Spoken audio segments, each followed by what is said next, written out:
Morning. How's it going? Johnny Walker here again. Yeah, I just finished porting a couple cylinders, 3 of them actually. I'm gonna do a couple more today. Just did a nice little, another 550 Mark II, CS620P Echo, and the good old 390 XP.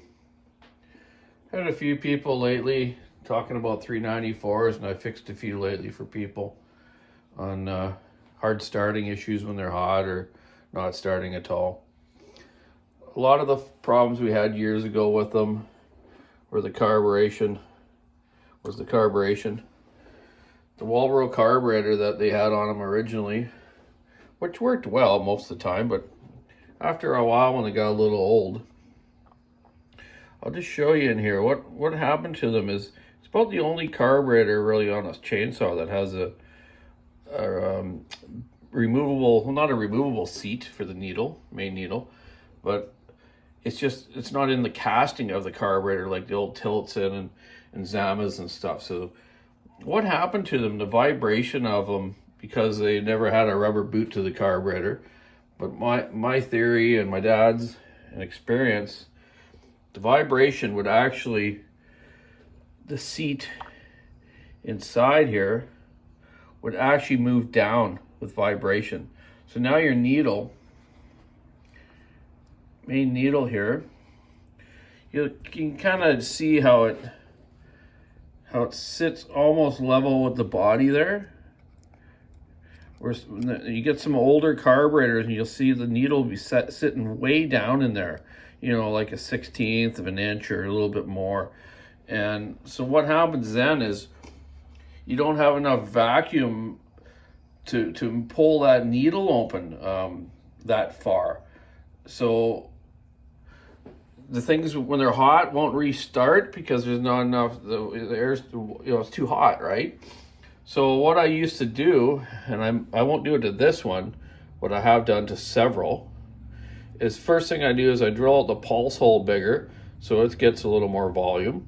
Just take a drill bit, one size bigger than that, and drill it out.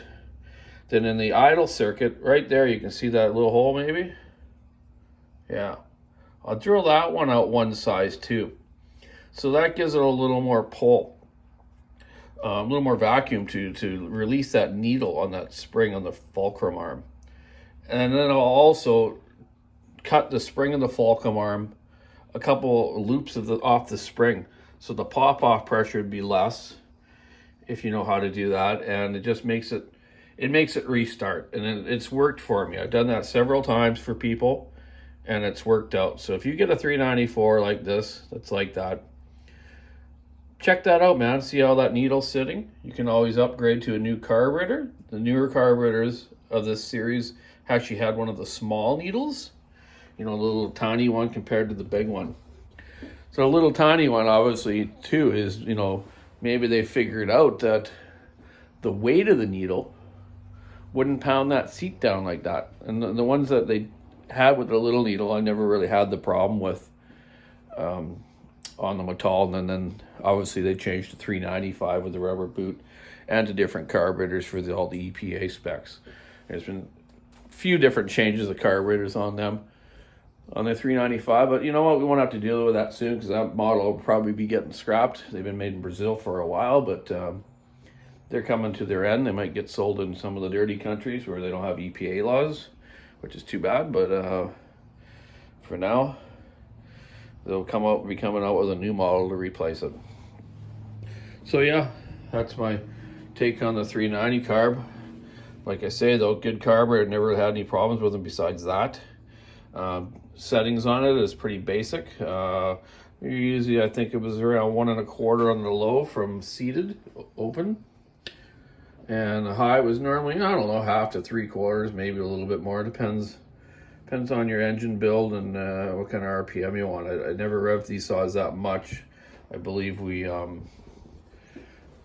used to set them with the barn chain on, just over 13. You don't want to rev the high big displacement saws as much. You don't need to. They got torque. They like the guys like the RPM a little bit, obviously, for limiting stuff and bucking. But yeah, so yeah, hope everyone's having a good spring. Almost the end of April already. Geez, eh? So keep sawing wood. Have a great day. See you soon.